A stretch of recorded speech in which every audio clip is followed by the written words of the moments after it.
Mira, I'm forgetting the fourth that was banned. What, on last defense? game? On defense, yeah. It was Clash and... Oh, Clash was banned, that's correct. I think Mira? Yes, it was Mira. So first time we've been seeing a lot of Lion being banned. And with the way that we saw Millennium using Lion, I wouldn't be too surprised to see it get taken away. But a Capitao, that is a direct target ban from Millennium, and a good one at that. Yeah. I'll be interested to see, because Cloud9 has the first defensive ban. If they take out the Clash, I mean, I don't know, because taking away the Capitao, it's been the most influential, I think, deterrent to a Clash so far. The biggest counter we've seen to her has been the asphyxiating bolts at her feet. But no, Cloud9 will like to take down the Pulse instead. In the ban phase, this could leave Millennium open, starting out on 5 rounds straight on defense, on the first half, on consulate, maybe to run some very annoying Clash play. Definitely taking out Liven here. As these were two operators that he was playing, running the Lion on attack and then running the Pulse on defense, gathering that information for his team and being able to communicate. Oh no. Millennium will take out the Clash, so Mira will remain unbanned, and Consulate happens to be one of the few maps where we don't see Mira going into that ban column. A lot of teams running strats that don't necessarily need her, because Mira is usually such a default ban that a lot of teams don't have strats based around her. In the Rogue Evil Geniuses matchup in particular, we only saw Mira in a couple rounds between the two teams. Evil Geniuses didn't run her at all, but it's gonna be broken as Renshiro's gonna bring out the Mira right away, and we're gonna see it for the first time here on broadcast, at least that I've been a part of, the brand new site on Consulate. Yes, Archives Tellers, a fourth bomb site added to Consulate just a week ago with the release of Grimsky, the latest content patch for Rainbow6. And I'm very interested to see the way that this plays out, especially on that visa window, because that tends to be a window that a Blackbeard have a bit of difficulty dislodging him from, because unless they've changed it, you can't vault out of the window and printer above. So the only real way to take out that Blackbeard is to go for a very far run out and possibly try to expose yourself before you can take the Blackbeard down. Yeah, the best possible run out would be from bench windows in the main floor back bathroom hallway. As some people refer to it, zigzag, Zed Hall, whatever you want to refer to it as. A Mira trying to get the 90 or the 50-50 mirror, and he's gonna get it. So very, very difficult to get this. I don't think people really quite understand. We saw Fabian tried it 2 rounds for G2 in Oregon and had a hard time, let's put it that way, and then eventually ended up abandoning it.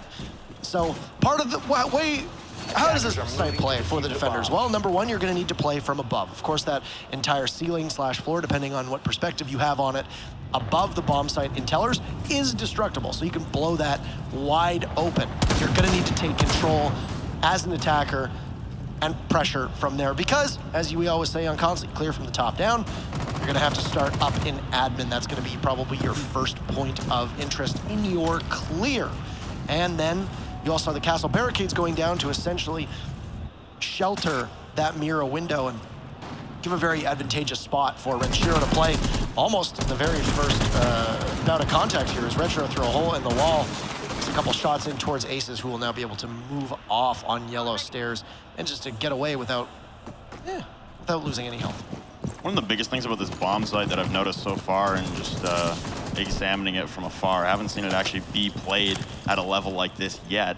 But the one big concern I have is the amount of real estate you need to cover as a defensive team. You can't surrender admin, because if they have that top control above you while you're trying to defend tellers, it's going to be a nightmare. You also have to be wary of a garage push over down the office hallway and the archives hallway. You have to be wary of anyone pushing main lobby across from piano to assault tellers from the backside. You'd be bottlenecked into a specific hallway right outside of tellers, but other than that, there's so much real estate that defenders have to cover, and it looks like they're very spread out thin currently. Well, you mean you're going to have presence on every single floor. As you noted, Renshiro very low on HP. Still seeing that sledge on rappel, just watching through the printer window to cut off a rotate if need be, but Fox A is on drone for the time being, as Mark is trying to find his intended target. I think Fox A is red now that he just has all this room to maneuver, works his way into this break room here, and now has the mirror available, but he'll pop the mirror. Some teams will leave the mirror just in case, because it allows you a pretty decent position to play off of. But as you pointed out very well, very spread out for Millennium for the time being, all over, and Liven's going to pay for that, usually on the Pulse, but the Pulse being banned, he'll go to another Intel Gatherer in Valkyrie, and the Valkyrie will be the first one down. Renshiro also low on HP. Same with Retro, so two members softened up on both sides of things, but Aces will find a kill for his team, Laxing, who had a strong start last time around. Down Foxay will catch Hicks as he tries to push up the top of Visa stairs, and that's a very easy kill as the castle will be no longer. Just a couple shots into Mark as he plays inside of Visa just by the banister, looking to see if he can possibly take this fight here with Rise. Might even see another, but no, the magical disappearing act as he'll hit the deck and fall through that hatch. Only defender covering this, the main floor right now is from Spiral Hallway. Turning the corner is Foxay. Mark has been down top side. There's two defenders at the bottom of the Visa stairs trying to hold. Foxay has Teller's control. He's going to drop Aces now, coming up right up against the mirror. Goddess flanking him behind, but no, Rise hits the shot. Foxay in return. He's got to grab the diffuser and start the play, and it's Retro with the diffuser. The Nitro's going to grab Retro. The diffuser falls. Foxay, not enough time. And that's Cloud9 dropping map number 1 and the first successful defense of Teller's Archives on Consulate that I've ever seen, handed to Millennium. Again, the stall out factor of a new bomb site, the wild card, we saw it on Library Living Room the first time around for Millennium on their defense on Villa. Same kind of principle here. A lot of real estate that you have to cover as a defender, but also a lot of real estate you have to take as an attacking team. And it came down to the wire there, as I don't think Cloud9 is in any way, shape, or form prepared to attack that site. I know very few teams are. From what I've heard, almost nobody has scrimmed that site in particular on TTS. Now, for some of the teams that are more practiced, they've got some basic idea on how you want to take that. There's more routine, and your default strats are going to work on that. But I mean, default strats can only get you so far. It's how you adapt in the mid-round and then stumble into your executor, or not necessarily stumble into your execute, but perform your execute, let's say. Defenders, protect your bombs from being defused. Heading by downstairs attackers. now to the garage. A little more standard of a bomb site we've seen quite a lot of this weekend. Foxay with a 3K on the round. Almost able to single-handedly push C9 over the edge on that one, but just running out of time, and a well-placed Nitro cell from below as that Teller's floor is destructible. It's a good spot to be, is that entire bomb site. Anywhere you try to plant in there, you're going to get nitroed from below, and just mere seconds on the clock, not enough time to allow Foxay to even initiate a plant. And even if he did, there was the Visa stairs right there with a quick rotate to the far side Tellers where that mirror window was. I don't think he would have got the plant off anyway, even if he had started it. Mirror window in bathroom is something we saw from EG and Road yesterday on both of their defensive sides, and pretty standard setup. We've seen it plenty of times before. I think originally from G2, but they might have gotten it from someone else. It's Consulate's a well-stratted out map, a well-developed, obviously a base map that came out on release. So a lot of teams have had a lot of time on Consulate. It's always been in the pro rotation as well.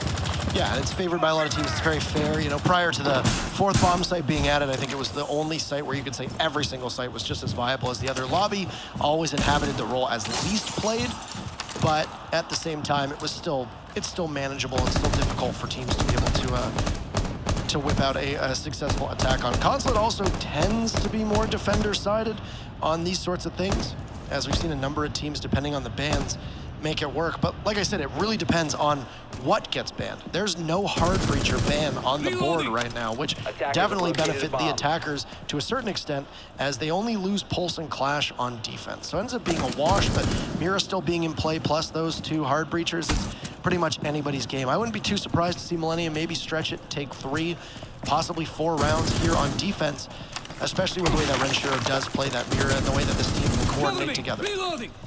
You saw Ace got a kill last round, so it's good to see him start off a lot hotter than he did on Villa, and that was the defining factor, right? As soon as Millennium started to shift their mentality, it was Aces that was woken up. He started to play with a lot more aggression, as did the rest of the team, and you see him on a flanking and fragging roll here. He's taking about 50% damage just from Foxay as he was pressing through Copy Hallway, and it'll be Retro taking off Liven, though, as the first kill, and that's 1 Nitro cell off the board. Very influential pick there. Retro with a second onto Renshiro, and a finally reciprocating kill from Millennium. His Aces take down Mark, and he's flanking down towards Retro. Retro escapes the safety of Harry Potter underneath the stairs, turning the corner though, dropping Goddess. That's diffuser lost in the hallway. Aces still on a run. Retro causing havoc on site, but it's Laxing now trying to go for the flank and locate where Aces has run off to. And this is a great way to counter Retro, as I noted in their match against Evil Geniuses. Retro would just creep right up to the stairs down in that staff area and look and hold the rotate, but they know that they can't play Retro there because Aces is still roaming around. And if they can't find the roamer, well, they're in a lot of trouble. Rise with this wonky shotgun pick again of the Ella. Like you said, it does a lot of damage. And also there's currently, I don't know if the shotguns have been fixed, but a lot of the auto shotguns used to hit a limit on their recoil, if you recall. So that means that there will be a lot less vertical kick on most of these auto shotguns. It affects the AA-12 as well, but we'll see. There it is, Rise with a long-range kill with that shotgun on a Foxay, and now Hicks and Aces. Got the first kill for his team, and he'll get the last. Cloud9 just gets collapsed upon here as there was no flank watch, no drones. Ace is just simply waiting, methodical. That's a 3-piece for him, and 2 rounds in a row for Millennium. They've only dropped 2 rounds in the last 9, it looks like. 8. They've dropped 2 rounds in the last 8. Going back, including that freak end to Villa that in all reality probably should have been a Millennium victory with ease, but the wrong call, and Hicks just not working under pressure, thinking that he hit the head of the defuse, of the defusing operator, but couldn't land those shots. I believe it was Retro playing on Castle. Yes. I think a lot of people also misinterpret what headshots are in the game. Now keep in mind that your headshot is just your head. If you hit the helmet of somebody, in real life, if you hit the helmet of somebody, yeah, it's probably going to do a little bit of damage. It's certainly going to deafen you, probably concuss you. But this is a video game, so it doesn't apply here. So if you shoot the helmet of Castle, and it doesn't happen to be his actual head hitbox, it's not going to count as a headshot. And I think that's exactly what happened. I think he hit the rim of it. So seriously, if people haven't seen the end, Attackers have located the bomb. go back and rewatch it. But Millennium so far doing a good job of starting things off very well. And Cloud9 just... The biggest issue with Cloud9 has been that they've been overwhelmed. They haven't had a very good, successful entry in tandem with one another. You saw Aces ate their lunch, being able to pick off the 2 as he did, playing around Visa, and then at the bottom of the Visa stairs, looking towards Spiral. And then he was able to just get out of there. And there was nobody that was looking for him, nobody watching for him. There's no flank drones established, nothing. And then C9 just realizing that time was running out. They begin their assault, trying to push him through that break room in the staff cafeteria, and, well, guess who's still there? Aces. Makes me question how Cloud9 were able to effectively dispatch a VG on this map so definitely with a 6-2 scoreline. Kind of have a feeling that maybe if one person had woken up on that EG roster, like Aces has here for Millennium, we'd be seeing a different story, possibly. I don't think they would have made it past Rogue, but nonetheless, it could have been Cloud9 at home instead of EG here. But I'm interested by the Cloud9 attacks because they've, like you said, they've been a little disjointed. Not a lot of preparation early on. Just their rotations throughout the map and their ability to maneuver has been hampered quite a lot by Ace's mobility. He's going to elect to take the Vigil now instead of the Jaeger, toss that roll off to Rise so the 2 of them can work in tandem.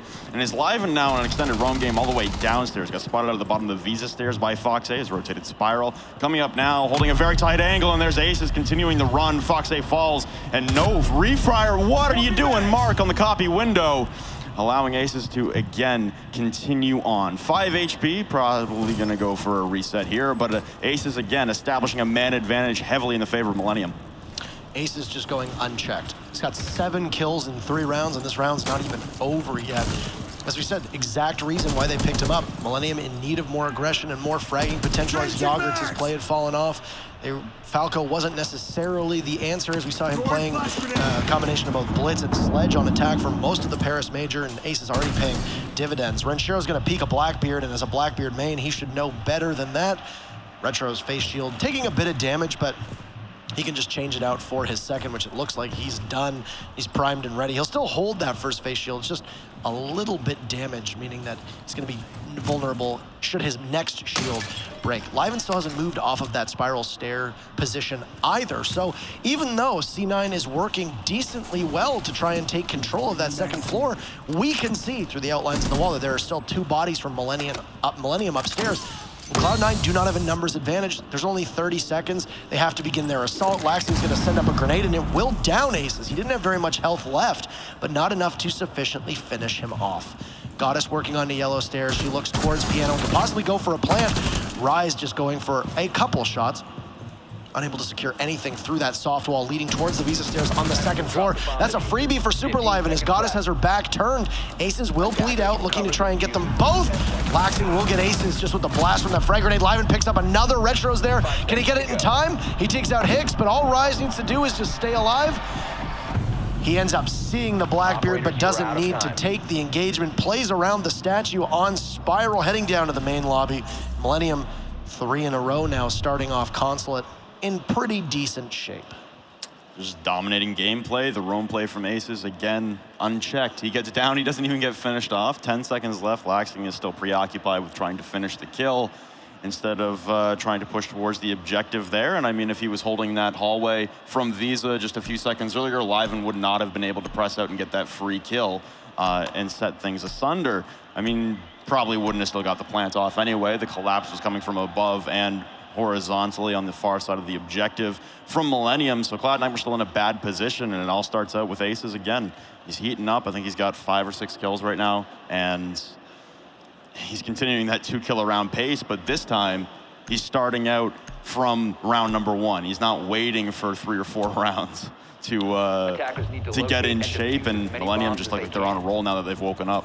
I don't want to say this with any confidence because it'd look foolish, should I be wrong, but if Millennium is successful upstairs in this console office defense, I believe, unless I can get corrected at some point, this would be the first time ever that a team in an official match here successfully defended all 4 sites in one side on Consulate, because they won Teller's Archives, they won Garage, they won Lobby, now they're upstairs. We saw them run the gauntlet over on Villa as well. It's quite surprising to see the versatility of Millennium, really. I mean, typically you see a lot of teams stay in that rigidity of we're going to play 2 sites. If we're forced to go to a 3rd site, fine. We're probably not going to win it. We'll reset and go back to our primary after because of the new site rotation rules. Millennium just not following that trend. They are setting themselves apart as this enigma of a team. I find that this is a big separating and differentiating factor between North America and Europe, is that European teams tend to be comfortable and run more sites. We look at Border, European teams will typically run all 4 sites. Coastline, all 4 sites. Consulate, now all 4 sites as well. This is just something that Europe tends to do more as they try to diversify their defenses and their attacks, whereas North America typically will stick to 1 or 2, maybe 3 bomb sites and try to perfect them. Gives them a less diversity in where they can attack and defend. Rise being first picked off as Retro on that wall, and Foxay just tossing a grenade down. It will find Live in the smoke, and the Jaeger both gone. Hicks pulls out that Bailiff and will take an engagement on the window bathroom before the rappel falls off, leaving Hicks just sitting there, pistol shotgun in hand. Retro still on these console office windows will be a problem that Millennium is going to have to deal with, especially with the fact that they are down numbers. Usually you would send somebody to run out of yellow, but Hicks will basically toss his life away as Mark just waiting and gladly accepts the trade. And here we go, Aces will run out trying to take the Blackbeard, but after hearing that impact, Retro just scales back down the mountain, and a grenade will finish off the downed Hicks. This is C9 in full control here and in the driver's seat, looking to try to pick up their very first round on Consulate. Frontier trying to take the engagement, will fall to Retro. Another repelling kill for him on the Blackbeard. It's up to Aces to 1v5 and do his namesake some value. And it's not looking so hot. They have the repels out the window. A sledge coming up. Spiral will fall. That's Foxay. As he breaks down the barricade at the top. Another one filling in for him at Spiral. And he's got 3 others posted up over by the B bomb site. Waiting for the peek from Spiral, and here it comes. And Aces can't hit the shot there. Laxing shuts him down. Finally, a response to Ace's reign of terror.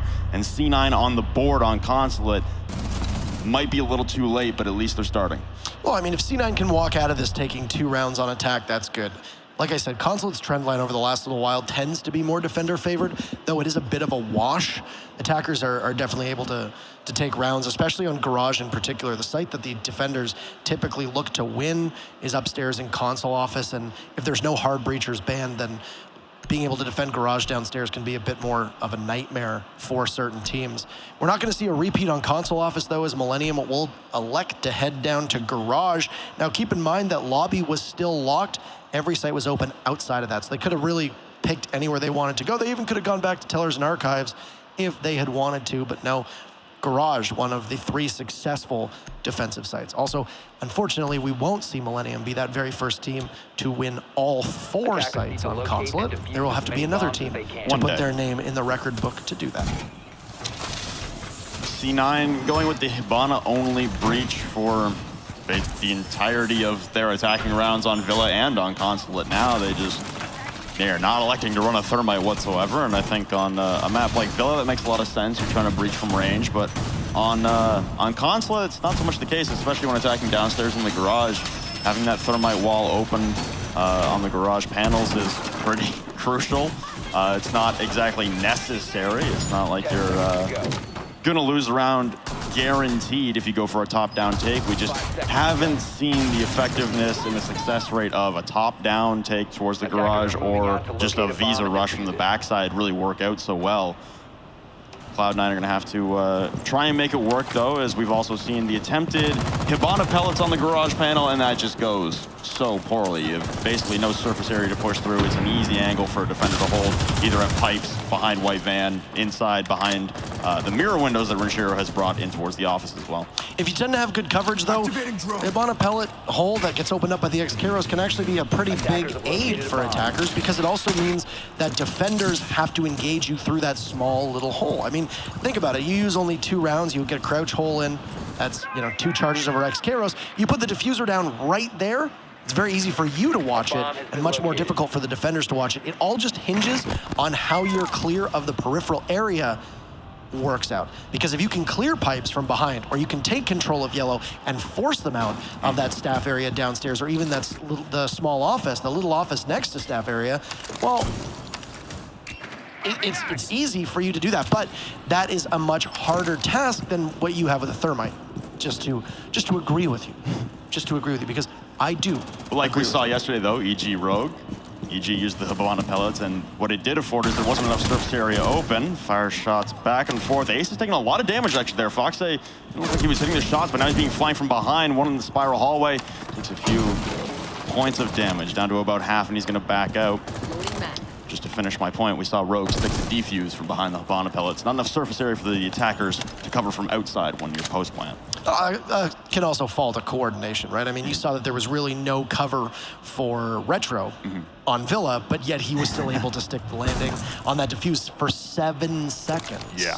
The Blackbeard, speaking of Retro, spotted as he works down the spiral stairs. He's currently on candid camera, as the Valkyrie cam above will spot him not being pinged. Of course, that's the coordination that you need just to be able to convey that to your teammates with words, because the ping will give away that you are on the said camera. This is the same position that Rise was playing before dropping through that hatch in bathroom down to the bomb site. It has really perplexed Foxay, who's just stayed inside of the circle desk lobby for probably about over half of the round. Garage has been opened up, so there you have all of the X-Karos used.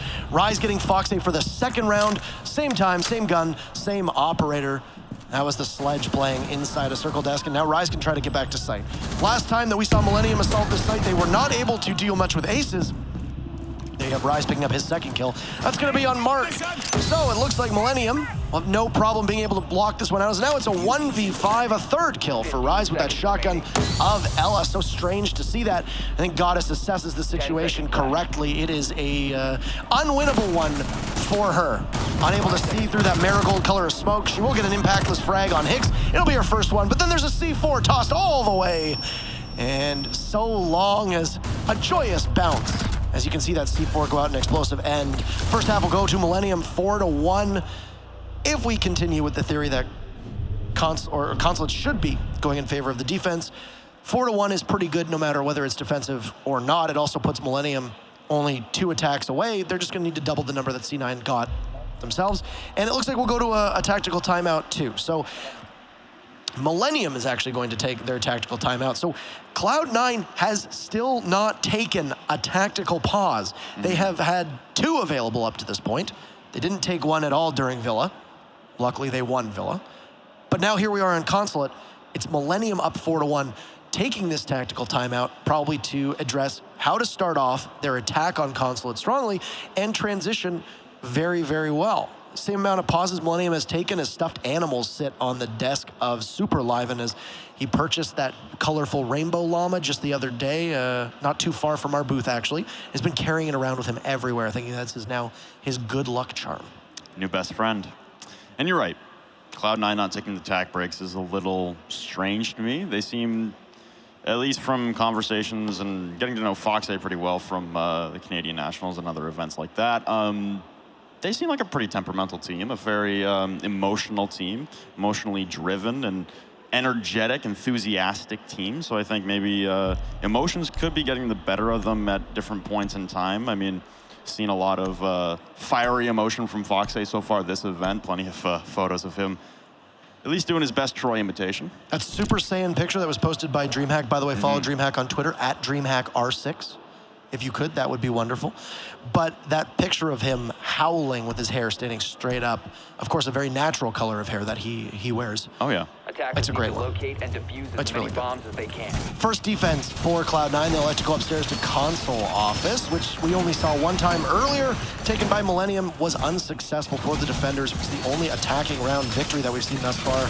Millennium's hoping to do the same thing, but C9 played it perfectly. They put the Blackbeard on the windows of console office. Millennium poorly tried to rotate, I think without the knowledge that the Blackbeard was there. Lost one early on. And it's very difficult, as I said, to try to take that Blackbeard off of the window, especially when you're down numbers. Now, most teams are going to be putting a Claymore on yellow stairs, which means that unless you can take care of that Claymore, which an impact grenade can do, you can toss an impact grenade down, blow it up. But an impact grenade is mighty loud, and usually the Blackbeard will be attracted to that sound. Blackbeards are usually attracted to noise.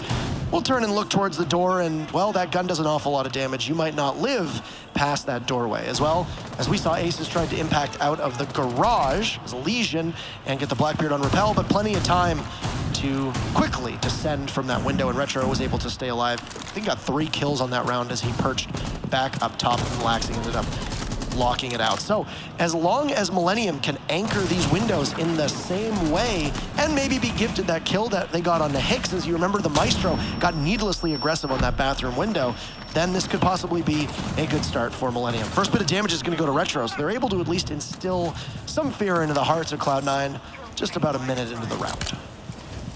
So, Renshiro on the Blackbeard, not an unfamiliar sight. Opting off the SR-25 that he's playing on Villa, going to be going for the full auto MK-17.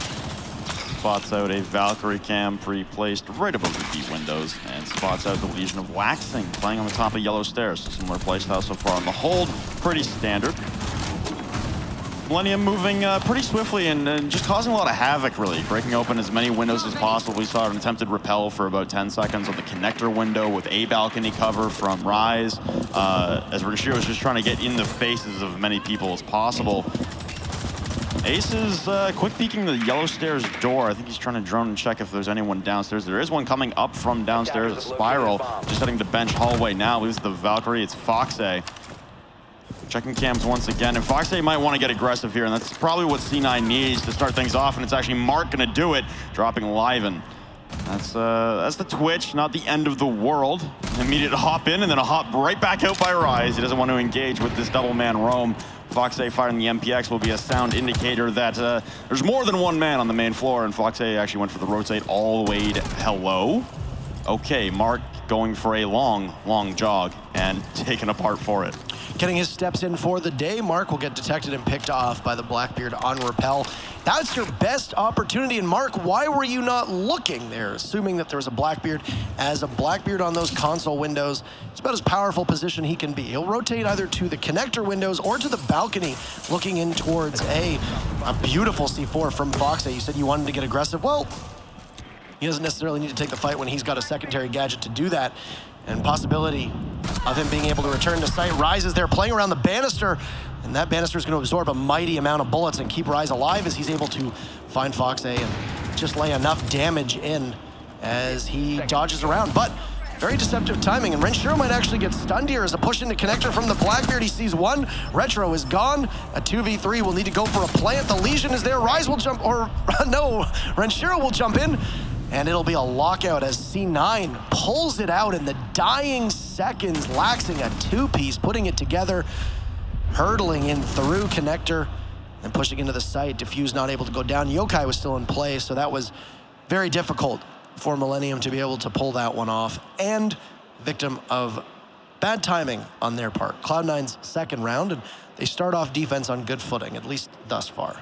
I just want to give Goddess the credit she deserves on that one, playing the Echo inside of Bathroom. So she was holding the Yokai inside a meeting room, waiting for the plant to start to go down. Ironically, it was the Ashe with Diffuser aces, but nonetheless, got to initiate the plant. She's on the Yokai, and either she got a call from a teammate that Rise was rushing her, immediately flips off the Yokai, downs Rise, hops back on the Yokai, stops aces from the planning to force him to pull off and engage with Laxing. It was just a nice, swift 5-second play, but that's the kind of competent and clutch anchoring that C9 really need, because we've talked about their anchor play being a little suspect before.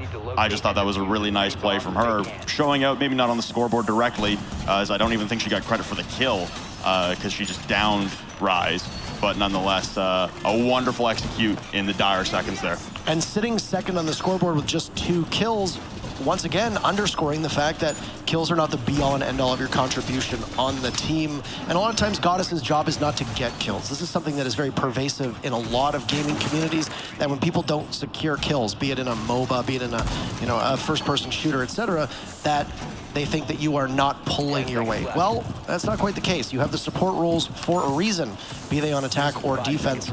Goddess is as pure a support as she can get. She's not relied upon to get kills. If she gets kills, it's good. Obviously, you want your support ops and support players to be able to get frags. Goga also receiving a lot of criticism for that typically. I don't know why both end up being lightning rods for this kind of thing, but they do their jobs decently well for their teams. Yeah, I'm glad that we as a whole can take a lot more time to appreciate the work that support players do, because they often end up being the unsung heroes. You got a fragger coming in, aces. Well, we even saw him getting droned in a number of times, and the droners, be it Renshiro or be it Liven, guiding aces in to get those kills are not credited really in any way numerically. No. But in all reality, they deserve a huge amount of praise for being able to assist aces in getting that kill, or be able to assist Mark or Laxing or whoever's going to entry on Cloud9's side of things. Speaking of Mark, I just want to know what the run out was from Mark last round. That is I just want to know what was going on in his head. Like, I just want to know, like, if he got a call from someone, because we had the Valkyrie cams from Fox A. I want to hear the comms for those 10 seconds as Mark tries to engage as well in the Jaeger once again. This time at the front door against Renshiro, the Blackbeard that was his demise last time. Now, this is a free kill for Renshiro if he plays this properly. All he needs to do is assess that Mark is playing a close, tight angle, and he's essentially trapped down. Renshiro being usually very accurate, but he's going to miss it, actually, and he just sees the stock of the weapon, and Mark is going to have to fight his way out of here. But look at that, aces will do it instead, being using that Blackbeard as bait. Off-screen Laxing able to take one down. He'll drop a second as Aces finds himself in Laxing's line of sight, and that's 2 for the Bandit playing in Visa. This is a flashback to what we saw Laxing capable of against Mocket, playing in the exact same location with the exact same operator. It's also going to give Cloud9 an advantage in terms of numbers. They've put 1 together so far, and now Fox A is going to get Hicks as the goo mine gets triggered, but Hicks just tries to soldier on. Slowed and taking damage, Fox A able to easily fell the Hibana, and that is also the lone hard breacher of Millennium, leaving just Rise and Renshiro left. 2 great players, but they're in a 2v4 disadvantage. We'll need to fetch that diffuser and just simply frag out. They've got time on their side. There's a minute to go. See what they're able to accomplish here. Everyone from C9 evacuating, precipitating back towards the objective, and Rise just popping the mirror topside. It sounded like almost he got the one downstairs, but the one on the off as well is still going to be a huge bane for them. Looking at the Bandit charges, but realizing there's no breach on the board, no point in taking them off and giving away his position, but incessantly being pinned out by the cameras. I believe it's the Evil Eye spotting out Renshiro, the Blackbeard, with diffuser. Blackbeard with the diffuser is an unfortunate situation as well, as you want him to be the cover. Rise going to take down Laxing, but Retro and Fox A clean it out as they both push down separate staircases. Just a very divided push. You have half the numbers that C9 do. Time ticking down. It was a bad spot for Millennium to be in. Millennium, sorry. And like you said, Laxing on that wonderful flank through Visa again. Underneath that default camera, he goes unspotted, and it was actually Aces looking to take down the default camera that felled him. He was distracted, looking up. The barrel of his gun was covering the sight line, and Laxing pops him just like he did yesterday. One of the things that Aces does so well as a player is anticipating the secondary push after he gets a kill. Now, he gets Mark inside of main lobby. he would usually suspect that somebody's going to push him from another angle. Of course, a lot of teams are going to try to do that, use their numbers to immediately try to refrag, and then just get a draw at that point. You lose one, they lose one, it's a wash, move on. Hope that the person that you took down on their side of things has a bit more value for their team than the person that you lost. In that case, an Ash versus a Jaeger is just, it doesn't matter. It doesn't really matter which one you lose. I would say it's more detrimental to Millennium to lose Aces. But Aces wasn't expecting Laxing to push so aggressively out of that Visa office. And like I said, you got to give a lot of credit to Aces for the way that he's usually able to anticipate those secondary pushes. He loses it that time around. I made note of the fact that Millennium were able to walk out of that first half 4-1, take that split quite effectively, but that lead is all but evaporated now as 2 rounds in a row from Cloud9 find us in 4-3. And Cloud9 generally doing pretty well on attack on Villa, now on consulate, switching gears on defense. And part of why C9 is doing so well is, once again, that roam game, that aggression that we saw Millennium using to counter Cloud9 on Villa appears to have fallen away. And they're going to have to find that again, as now Goddess just moving in towards the restroom or the bathroom on main floor. Will get shot through a soft wall. I think that was just somebody pre-firing a window in case anyone was on one of the windows, or at least rotating, possibly trying to spawn peek. She'll just take a tiny bit of damage. Worth noting that you mentioned the way she played it last time in the bathroom upstairs on her yokai drone. She's not going to be able to engage in many long-range fights as she's running the Supernova. So she's got the shotgun with the Bearing 9 sidearm. The Bearing 9, of course, having those recoil changes. Well, it's not really the fragging machine that it used to be. No, and I also like the role swap here from Cloud9, sending Mark from a fragging role to a more flex role. He can still go out on the roam, and I mean, the MPX, better recoil now with the new update, actually virtually none, but low damage, and I think he's much better suited in a more relaxed role right now, just because he's not being successful when he's going over the top with the aggression. I saw the scoreboard pop up as Marcio displayed it earlier on. It was Foxay, Retro, and Laxing right now leading the way, I believe, 8-8-6 respectively, as we see it again. And Mark right now in those fragging roles, 2 and 6. So he's not really getting the job done, so I like the role swap. Don't keep beating your head against the wall. Make the change, because you do have a very versatile lineup. Use it to its full ability right now. Retro playing inside of this bathroom. He's going to get flashed as there's explosives going around him. The Rook might not be there for that much longer. It seemed that Aces was going to go for a sprint through admin, but instead he'll peel back towards the admin windows. He's up there with Rise, and now Hicks looks to be trying to take control of admin 2. Not the best time management whatsoever for Millennium, as they're going to need to try to wrestle control away from Cloud9 into that projector room overlooking the lobby bomb site. Renshiro on Repel, not as the Blackbeard, this time opting for just as good of a gun, if not better, in the F2. One of the best weapons available, but Millennium's just able to waltz right into sight. Aces goes through the front door, but there's a C4 there to take out Hicks and also down Aces. So 2 for the price of 1. Laxing on Spiral Stairs will walk in and get an easy snap kill onto Liven. One being pinged away, and he's going to get baited as Renshiro was there. Aces still dying and bleeding out by the table, but there's a yokai in play. Goddess sitting inside of the bathroom will disorient both of them, and then nice bullet pen kill, but it's C9 all the way down. 2 kills for them as Renshiro picks up 1, but it's not enough for Millennium. Cloud9 finds themselves tying things up. That's 3 in a row now for Cloud9. It's 4-4. That lead gone. And keep in mind, if Cloud9 wins this map, they move to the finals. Mirror image of what we saw on Villa, just in the reverse. So Millennium was the one to pull back the 3-round deficit from a 5-2, pushing overtime, and actually winning a 4th consecutive after the fact. Cloud9 do the same, down 4-1, tie things up 4-4. We have 2 rounds remaining in regulation, as right now, Cloud9 undefeated on defense, have run the gauntlet. They'll return to their prime area of top floor, and this is the one that came down to the wire. The last 2 have been a bit of a wash and just heavily C9 favor, but top floor, Millennium looked like they had a lot of progress going. They had the site control. It came down to the last second, plant going down, but Aces had to pull off because of the yokai. This time around, I'm looking to see some more, I guess, some more coordination from Millennium, and I mean that by just the separation from Millennium last time they attacked top floor was all over the place. I like their aggression and their displacement when they're ripping open windows and trying to take engagements. And I mean, we see Renshiro on the Blackbeard, repels the connector window for 5 seconds, scares everyone, heads to the roof. Heads B windows, shoots towards yellow, scares some people, backs right back down.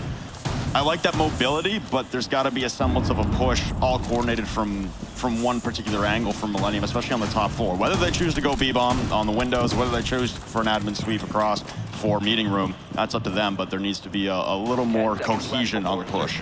Absolutely. Very disjointed, as you said, and I don't understand what is going on with Millennium here, especially they took their tactical timeout to try to put this one away. 4-1, drive the dagger through the heart of Cloud9, use the momentum that you've built up with your 4 wins on defense as you transition to attack. And we see that tactical timeout being no success whatsoever because they've lost every round since, and now they don't have that pause, possibly right now, to use it and get that footing back that they obviously lost. Rise back on that buck. He'll tear open the soft wall of the garage, and Foxay was playing that, it appeared to be just a concrete pillar. Gets a tiny bit of damage before the Valkyrie able to get back to the Visa stairs and hopefully be put in a safer position. Now Renshiro on these console office windows is able to pick up Mark last time around, but look at this. Marcus is going to get right up in Renshiro's face, or right up in his face shield, I should say. The Carbine's a pretty good weapon, and there you go, Renshiro, what are you doing? Mark with a nice shot, tears through the shield, then manages to dispatch Renshiro like a clay pigeon on rappel. That is a powerful operator that will no longer be available. Renshiro will have 2 minutes in exile and make the rest of his team have to pick up that slack. Attackers have located When the Blackbeard shield change came out, it was a drop from 60 HP per shield to 50 HP. A lot of people said, oh, well, that's not going to make a difference for most defender guns because, you know, they all do around the same damage. It's different rate of fires that really separate them. The higher rate of fires doing the lower damage. The big difference would be the 416 carbine, though, ripping through that shield a little bit faster nowadays, with that increased damage being the only assault rifle on the side of the defenders. So the Blackbeard drops, Renshiro down, Millennium stalling slightly, not really sure of where to push, and I asked for semblance, and I've got disillusion here. There's really no one in coordination. Everyone's thinking about pushing yellow and then backing off. We've got impacts being put in, frag grenade being launched up, clear out yellow so they can go for just a straight yellow push, but Laxing's gonna back off to safety. You got a deployable shield, a myriad of barbed wire, just a sea of Legion mines to push through. This is not a good push for Millennium. No, they're gonna find themselves going in the one direction where you know that C9 wants them to go. Laxing needs to ADS right here, tries with a pre-fire on a Hicks, will do a substantial amount of damage, but that Type 89 is just such a formidable gun. It'll chew right through Laxing, who'd taken some damage earlier from that frag grenade that had been tossed through the window onto yellow. But Goddess will be there to take out Liven, and C9 will once again regain their numbers advantage as Mark drops through the hatch and goes for a rotate. This is a good flank potential onto yellow stairs, and if nobody from Millennium is there, he could feast upon them. Rise will retreat from yellow after he gets Foxay, but Mark refrags his teammate, and once again, Mark's still on yellow stairs. Pink's coming out, Ace is right behind him, Mark not looking, the IQ will just be completely silent. Goddess will now need to go straight to fragging. She's got the MP5 silenced, Retro down, and it's gonna be all up to the Echo. She's very clutch, but can she do this? Looking the wrong way, there's one going for the plant, all being marked for the time being. No yokai available to her, so this is gonna have to be a manual job. You can see one member of Millennium prone behind the desk. Hicks very low on HP, there is a rotate hole through that closet, and the MP5 could have caught them, but Millennium will stay static. They're just going to sit there and wait. A shot will give away the position, and now you'll see another member of Millennium rotate. So Goddess is going to have her work cut out for her. We're going to hit the halfway mark. This is match point for either of these teams, so a lot of stakes. She will manage to light up Hicks. It does look like he lost a tiny bit of damage. I'll see him lying prone. It's Aces, though, that's able to get the kill behind the desk. Hicks stays alive, and Millennium goes to match point. Their first round, and they needed it. This is a direct mirror to what we saw for C9 and Millennium on the inverse of Millennium on defense. So if C9 can take this, then we'll go to overtime yet again. Long games with C9, at least on broadcast. You know, the off-stream games for C9, Swift, 6-1, 6-2, 6-2, 6-2, 6-1. No, we got to go to the distance with C9 on broadcast. I like it. I like these close games. Yeah, that push really came down to the fact that Aces was IQ instead of Ash that time, because Goddess did have both yokais up, one in the B-bomb cubby, and Aces ripped right in and shot it as I believe it was Hicks on the Hibana was going for the plant. So very clutch pick there on the operator. They're gonna move around now, and a Maverick finally showing his face after making it through the ban phase. Just no one's been playing him, and C9 are going to like to go top floor, not really where Maverick is the most prevalent or useful, really, unless he can somehow get up to long desk on those back walls of the A bomb for meeting room over by vending machine. Unless he can get there to safety and pop open a hole like we saw, I think it was again the SKSSG game, the very first game of day number 1. Mint died to the long desk. They just managed to poke that hole and then just behead the smoke. Yeah. Unless that happens, I really want to see the Maverick having a whole lot of effect on the top floor take, but it is nice to see it. Or maybe the copy hall that Mark is reinforcing right now. Either one of those, limited options. Obviously, his proficiency would excel on a downstairs take, trying to pop open some peek holes on the garage. As I said yesterday, the silent destroyer, the deceptive destructor. I think you called it like the silent hole poker. I did the second time around. I was trying to avoid that, thank you. No, I have to remind people. Yeah. You're, one of the best parts about being in this broadcasting business is the stupid things we say are immortalized forever. Oh, the internet is forever. Oh, for sure. Don't ever lie to the internet because they will find it and they will remember. So I believe it was Gabe Newell who said that. Now, console office was a success for the very first defense of Cloud9. They failed the second time around. Renshiro was taken out early on last round, and it's impressive that Millennium were able to recover from that because usually the presence that is Blackbeard provides on the console office windows is a key part of how a plant goes down inside a console office. But instead, Millennium took to the fight on yellow stairs, which is exactly where most of the utility, as you mentioned, from Cloud9 was set up. A deployable shield, 3 things of barbed wire, an abundance of goo mines, and yet Millennium persevered. They were able to get through all of it. Laxing missed a shot onto the pre-fire, or as he got pre-fired from Hicks. That was obviously a pretty big detriment. And then at that point, nobody from Cloud9 knew to rotate and get coverage. Renshiro's positioned on the balcony looking in towards that projector bomb site. He'll toss in a couple of those stun grenades. Try and burn the ADSs of the Jaeger that are very much in play. I like Aces being on this Maverick. He's a 3-speed, he's got a great gun, very quiet gadget, but we'll see what he's able to accomplish. The big thing right now with Cloud9 is that they're all sequestered over by that console office bomb site. Take a look at this. Millennium has complete control of admin, and they're just on the cusp of possibly walking right into B. The one big thing that'll pause them is that this wall is torn completely open. Well, this is what they were pulling against Mocket as well, and it was Sir Boss on the IQ downstairs on the flank hold that was the end of Cloud9 on this hold. The only difference now, Fox8 not playing the pulse with a nitro from below, so the protection of the A-bomb site very weak for Cloud9 right now. They have the yokai inside meeting room, Renshiro not spotting the foot of a prone Laxing or Retro.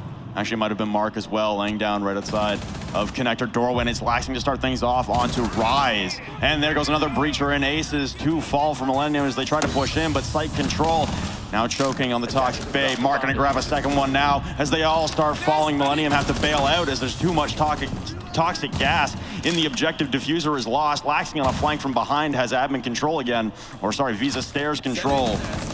Super Live, I'm gonna grab one onto Laxing. It's a 4v2, but only 20 seconds remaining. This is looking like it's heading into overtime for the second consecutive map. Renshiro low on HP, Liven a little better, but worse for wear. Mark holding the long desk, waiting to push through, and C9 just waiting. They don't need to do anything. Impressed. Spiral is getting pinged out, and unlimited pings. Retro drops Renshiro. The Blackbeard falls. Mark with 3 on the round. C9 from a 4-1 deficit, just like Millennium did, will push overtime on map number 2.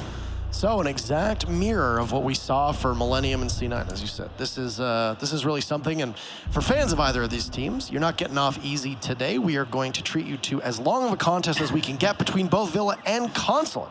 There's 3 rounds available. You only need 2 of them. We'll see who gets to start on defense first, and it's going to be Cloud9. So Cloud9 will defend twice. Keep in mind, C9 still does have a tactical pause if they need it. They have one of those technical timeouts. They're gonna start on lobby. Interesting. Lobby was won successfully by the team. They won console, office, garage, and lobby, so they've won at least once on the 3 major sites here on Consulate, so they can really take their pick. Everything is unlocked. Once you hit overtime, every single site is available for the very first round, at least. If they win lobby, press room, and have to defend a second time, then naturally it would be locked. Millennium bringing a composition that'll work on just about any site, but the Dokkaebi being an interesting one because Dokkaebi, well, we did see some play from Dokkaebi on Villa, absent on Attackers consulate need to locate until and now. defuse bombs. Getting brought in place of the Lion that Millennium has run a number of times. Of course, Lion getting banned by Cloud9 at the start of this map. Probably quite smart. And that's actually been something that's worth talking about here. There's only been 2 attacking round victories so far. Millennium did so well on attack because of those push plays. The Dokkaebi, the Sophia, the Lion. While you lose the biggest force that you have of that push, which is Lion, he's sidelined, at least for this contest. Might see him on Oregon, but I have a feeling that C9 will probably ban him yet again. 10 seconds to go. Biggest scare for me for Millennium right now is the fact that they looked like they had no clue how to attack lobby last time. They pulled off, or they attempted to pull off what Maka and EG both attempted on consulate yesterday, which was this all or nothing. We can't get map control or simply choose not to, and we're going to send people through the front door, and good night, Hicks. That is Retro starting things off. Breach off the board in 10 seconds. So and Diffuser. Diffuser very far away, will have to be retrieved by somebody. And let's keep in mind that only 2 attacking round victories so far. Millennium is going to have an opportunity to attack twice. That's a bad draw for them. Gives C9 the advantage just based on the way that this map is shaken out so far. They have Aces will go over and grab that Diffuser, but kill about 10 to 20 seconds. And of course, Aces isn't really the guy that you want the Diffuser in the hands of. He's there to kill, not to plant. Currently running the Zofia, so he's gone through a bunch of fragging rolls, but hasn't gone for a roll swap at all, is because he's been on fire. I think he's cooled off a little bit lately as C9 have really started to pick up the pace and get their momentum back, their feet beneath them. So Aces has been a little silent, but the way he started off the map, I'm sure he can come back into form, and I'm sure C9 are well aware of that, and maybe Retro, instead of Hicks, was maybe hoping it was Aces that fell at gas station. Yeah, but the other thing too with Aces is that all of his prowess came on attack with that aggression, and then when it switched, just the attackers have found nothing. So with that, all of the stats for Millennium have taken a bit of a dip, just simply because of the fact that they've been having to attack. But hey, look at that, Ace is able to get a kill through that drop hatch that's looking up into the cubby or closet up by console office. That's a nice kill to start things off. C4 for Mark will miss its target by just a hair. Retro sees the Blackbeard and somehow manages to get away. The MP5 is a great gun, but it's not necessarily the gun that you want in your hands from that far of a range. Through the soft wall there, Goddess is going to try to take out Liven, but he pulls out that C75 and manages to shred her just on a good call. Renshiro does end up getting out-dueled in front of that MP5 as Mark picks up now 2 kills. Rise has gone off the board. Mark looking for another, but Aces gets 2 big kills for Aces. Downed. He's going to be able to withstand and pick himself back up, though, unless Liven can get to him. But what's going on with Mark? He sees him. Mark will down the Dokkaebi. Now Aces will have no chance but to withstand, but will get marked away. Retro's going to need another kill to find this. Here is tense moments in a 1v1. Any damage to Aces will take him down. Desperation as Aces will unload his utility to try and figure out the location of Retro with those proximity activated gadgets. But there goes Mark. Thank God it wasn't Retro that ended up dropping. Plant going down, getting pinged over and over and over again. Can Retro pull it out last time? He was able to stick it! Retro gets the clutch. Aces down, but there's a Claymore! Oh, Aces from the grave!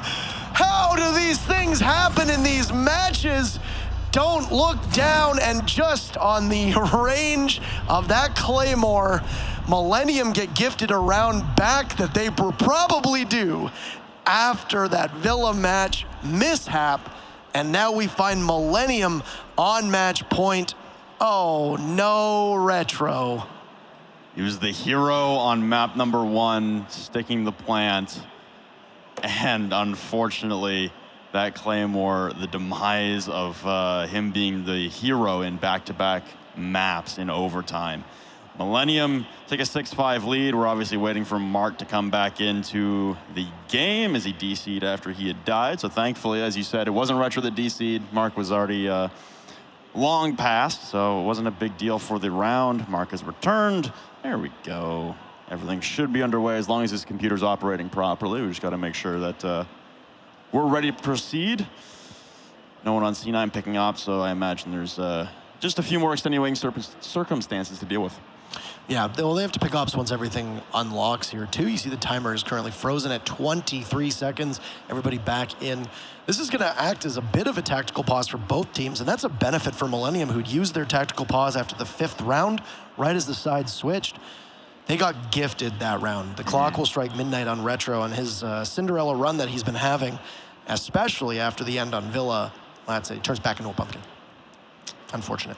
What was that? 3 kills in the round for him. The spawn peak, the Dokkaebi, and then finishing off Aces. And give it to Aces for taking the Zofia instead of an Ashe in that round. If she couldn't withstand, then that round would have been over as soon as Retro took out the Dokkaebi. I believe Mark got 1 kill. I think it might have been a 4K actually for Retro, if I'm correct, because he got the spawn peak. Yep. He managed to take out the Dokkaebi. He took out the Zofia. He took out the Blackbeard. So the only one that would come to mind is possibly...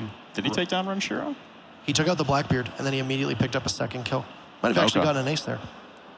No, Mark got 1. Did Mark, are you sure Mark got 1? I don't know. The chat statisticians out there will correct us. Sometimes action happens just so fast, then big things happen. I don't know. Emzo, you were watching. Did he get an ace? We're just filling time, man. Yeah, we got nothing to talk about right now. We're just filling time. I am so shocked at that Claymore being there. That was a 2,000 IQ play from Aces earlier on. You saw that he went to set the Claymore down and picked it back up and then put it back down again. It actually does sound like we're going to be taking a technical pause here from Cloud9 potentially, which will give us all some time to regroup. And the absolute distance on Villa and possibly going the absolute distance on Consulate. Another marathon game, including Cloud9. Not surprising as semifinals. Not disappointing so far. Not at all. Very intense, very close game. Back and forth, and it's been filled with a bunch of comebacks, advanced leads, and like you said, a defensive side of map playing out right now. At least that's how the game is shaping up. I don't think Consulate itself sways one way or another, but the teams that are playing currently are, what's that, 8 and... I actually don't know the math off the top of my head, but it's I think it's 8-3 right now in favor of the defense. that's correct. Hey, I did it. Don't need a notebook. We're That's good. correct. Seconds remaining. Yeah, the defenders have been able to run this score up. A very bizarre end of that round with Retro falling victim to a Claymore positioned at the doorway just outside of the, I believe it's called, what's it called again? It's got this strange name. Where? Yeah, that hallway right there. It's the antechamber or something like that. Right at the doorway leading into piano. And that's where the Claymore was positioned. Retro not seeing it after getting a pretty impressive clutch onto the Zofia, looking set to put Cloud9 on a match point, but instead, their European compatriots will be the ones to go up by 1 and be in a favorable position, finding themselves now on defense. As Rob mentioned, the defense typically wins on Consulate, 8-3 in terms of round count for the defense versus the attackers. So C9 will have to do something that Millennium just managed to do, which is a rarity, which is win on attack. And there we have it. The bandit charges will be taken out. At least it appears that way, but there will be active bandit tricking. Hicks is now going to take some damage as a concussive mine goes in for Mark. There's only 2 left. He's used both of those explosive, I guess, grenades from the lifeline. Hicks just waiting, but look at that. They're going to need to do something else to try and take care of this garage. On the Cloud9 side of things, in addition to the Thermite and Zofia combo that we see right now, you've also got the Ying and the Glass. So lots of possible disruption for Cloud9 once they do manage to get that garage door open. One of the Gushmont mines will be triggered as Retro works through the doorway onto yellow stairs. And it sounded for a second there like he almost broke his rifle shot. Yeah, the one difficulty for Rise, though, is he is playing with the FO12 once again in the bathroom, I believe. Looks like it anyway. He got a 3K from that specific position with that exact same gun, so I mean, don't discredit it entirely. And the way that they're playing it, they are sheltering him very much to get the most value out of the shotgun.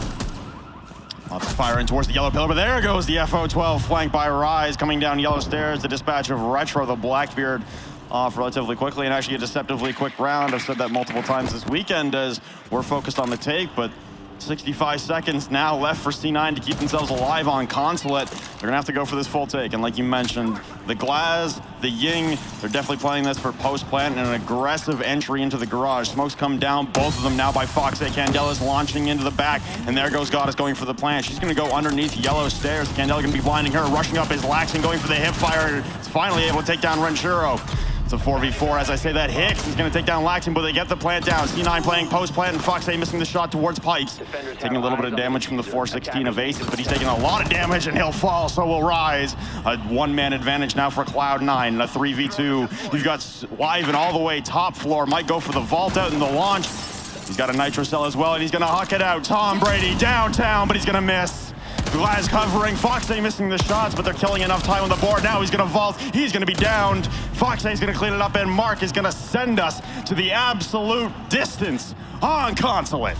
Both overtimes going in favor of the attackers, just as we all expected here in Montreal. Good coordination in the post plant. Laxing almost failing to take out the Mira as he stormed towards the back of White Van. Then Foxay managing to get the Valkyrie. I'm just glad that you were able to make a football reference. It did appear that that C4 didn't fly as far, possibly a bit deflated. Who knows? I feel like roughly a third of chat's eyes just glazed over with anger. They'll be back in a couple minutes once they're done venting about whether that's a controversy or not. Final round between these two teams in what, as you said, has gone the absolute distance. A total of 13 rounds available in each map. We are in round 26 right now. We still have, we still have a whole Oregon to play. Who knows? Lobby for the second time for Cloud9. This was the site that they were successful on outside of overtime. Move into overtime, a very unfortunate series of events. They lose it. They have another crack at it. There's that spawn peak to start things off, if you recall correctly. That was very important.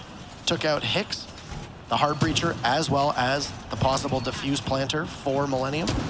And then everything fell apart before it all came back together again, and then fell apart again at the very end. This time around, I would imagine such interesting variables will not be there. So expect a bit more routine, though some of the windows being broken suggest there could possibly be another spawn peak, but that's a big gamble to take in this scenario. I don't know if Retro's going to go for it yet again, especially with how crucial he was down the stretch of the first defense that they did, and now he's just going to be sitting inside a bathroom with an ADS. You hear the telltale signs of the Blackbeard as Renshiro and the rest of his team will begin their assault on what will be our final round. At stake here is a spot in the finals for Cloud9. For Millennium, it's just another map that will push us onto the tiebreaker of Oregon. I want to give a lot of credit to Mark as well, mirroring what Aces has done on Villa. We checked in, I believe, in round 7 on Mark, and he was currently, at the time, sitting at 2 and 6. Now rocking 10 or 12 kills on the scoreboard, so he's pulled almost similar to what Aces did, turning the turnaround, and what a time to come alive for C9 is Mark. One evil eye gonna get taken down by Aces. He's playing the Zofia once again, liking the ability to withstand as it did save them, as if the Cloud9 had secured that round, if the Claymore wasn't there, this game would be over after Cloud9's successful attack downstairs. It's all going to come down to this round, though, and they elect to go lobby once again. They feel like even though they lost it because of the Claymore, they got the kills inevitably and were able to retake the site. And Millennium sporting a different strategy last time around, and it looks like they're going to try and mirror that again, trying to go for more map control, trying to have some more flank holds, trying to just take a little bit more time instead of just piling in through the front door. You saw that Laxton got droned out on Spiral Stairs. Aces just above him. That's a duel between two possible great shooters, but Laxton is just going to take the drone and stay on the stairwell. Ace is anticipating a push from Long Desk, because that's where he's currently looking, and situated still just the middle of the stairs. Hicks will get first kill. That's Laxton that was playing on the Spiral Stairs. He'll get pinched and found out. Here comes the Dokkaebi phone call trying to break the back of Cloud9 as they'll abuse that ADS situated by said Spiral Stairs. A smoke goes down to try and possibly cut off a push from the bottom of Spiral Stairs, but Retro's there to take out Aces, arguably the best player on Millennium, no longer. And the Zofia, who was so integral before, is gone. C4 still available. As you can see, it gets retrieved by the Valkyrie of Mark playing on Spiral. You've still got Liven on the top of Spiral as well. Renshiro is there to possibly get across onto yellow, and only 45 seconds left. This C75 of the Dokkaebi has been so important. C4 from Mark will go, fetch no results, but he's still sitting, sights trained, waiting for somebody to go down yellow, but they won't take the bait. You can see the Millennium, 3 members will move up an inch towards Z. A flash will go out and Mark will have to scamper off, possibly blinded, and can get tackled as it's Renshiro. In a firefight with a Blackbeard, will have to go for body fights. He'll see the Blackbeard fires blindly, misses all of it. Goddess gets one. Retro is down, so it's a glorified 2v3, but next to no timing. Goddess a second. Liven will finish off Retro. It's just Foxay and Goddess. Renshiro holds that diffuser. Is there a yokai in play to possibly stop this in its tracks? There we go, tagging the Blackbeard. He's very low on HP. They'll push, but Goddess is there. On time, can Cloud9 get it? On defuse is Renshiro, and that'll be North America going into the finals. Cloud9 felling Millennium 7-6, 7-6, C9. The first team to go to your DreamHack Montreal finals. One best of 3 away from securing a spot at the 2019 Invitational back here in Montreal in February, the 11th to the 17th. We await to see who will join them, but Cloud9, probably the most successful run they've ever had in this current form. And most importantly, guarantees that North America will finally win an event. Yes, it will be an all-NA final. It will be an all-NA final, as the other side of the bracket has the American-Canadian combo of SK Gaming and then the American team of Rogue, the only and last standing non-North American team out. So there you go, NA fans rejoice. It has been a long road to walk, something special about Montreal, the last North American victory coming here in Montreal in the 2017 Invitationals. And yeah, what a triumph for Cloud9, a team that started the North American Pro League season off with a 0-6, got 0-6 yet again just a couple weeks later, picked up Mark the Shark and have been on a tear ever since, and that's a tough one for Millennium. They've come a long way indeed, and for once, the DreamHack trophy comes to North America. Looking forward to see who's going to be hoisting that trophy, though, in the grand finals, but we still have that second semifinals matchup to come. But Cloud9 definitely has come a long way.